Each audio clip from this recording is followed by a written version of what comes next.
So let's talk about spanking. Yes, that age-old debate that makes even the most progressive parents break out in a cold sweat. Is it still okay in 2024?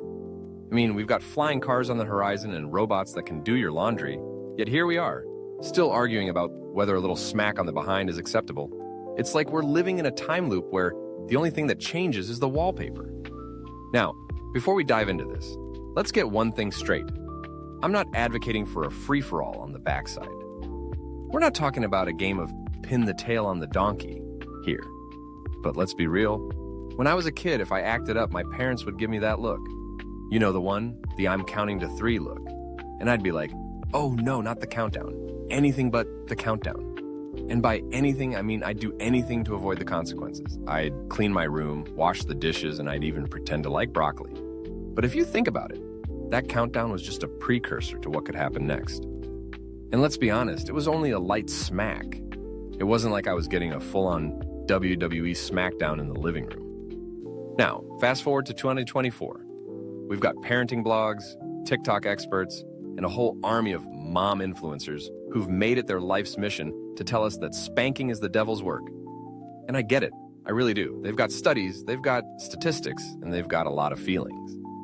But here's the kicker. They also have a lot of opinions. And opinions are like, well, you know the saying, everyone's got one and they all stink in their own way. So let's break it down. Why do people spank in the first place? Some say it's a form of discipline, while others see it as a way to instill respect. But here's a thought.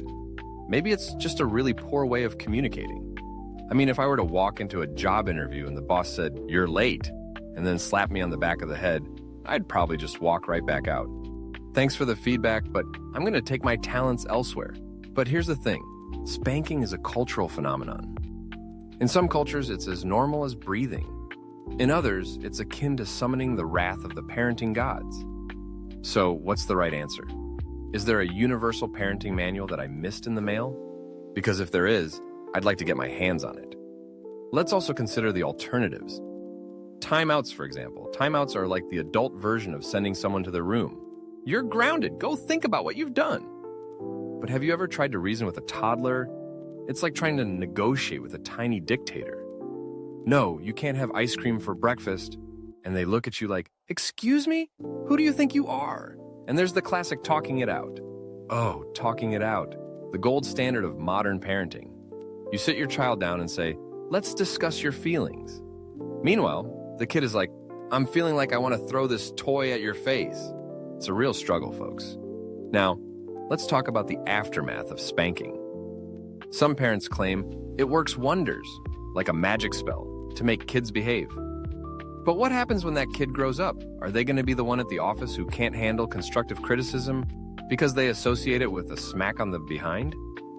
Oh, you didn't like my presentation? Well, I'm going to go cry in the bathroom now.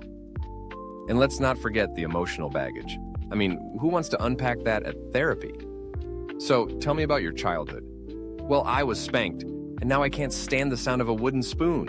But here's a thought. Maybe we need to redefine what discipline means. Maybe it's not about punishment, but rather about teaching and guiding.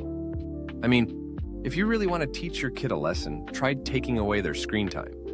That'll send them into a tailspin faster than you can say TikTok.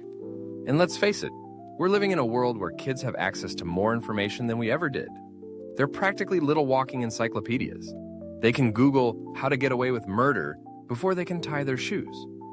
So maybe instead of resorting to spanking, we should be empowering them to make better choices. In 2024, we've got to embrace change. We've got to evolve, just like how we ditched the flip phone for smartphones. Remember when we thought it was cool to have a phone that could flip? Now, if you see someone pulling out a flip phone, you're like, are you time traveling? So, is spanking still okay in 2024? The answer is a big fat, it depends. It depends on your values, your culture, and most importantly, your approach to parenting. And maybe, just maybe, it's time to put down the wooden spoon and pick up a book on emotional intelligence.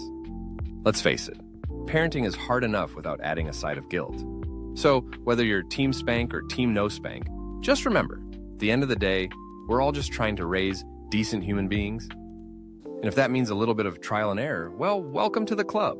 So let's keep the conversation going. Let's laugh, Let's learn and let's navigate this wild world of parenting together. Because if we can't figure it out, at least we can share a good laugh about it.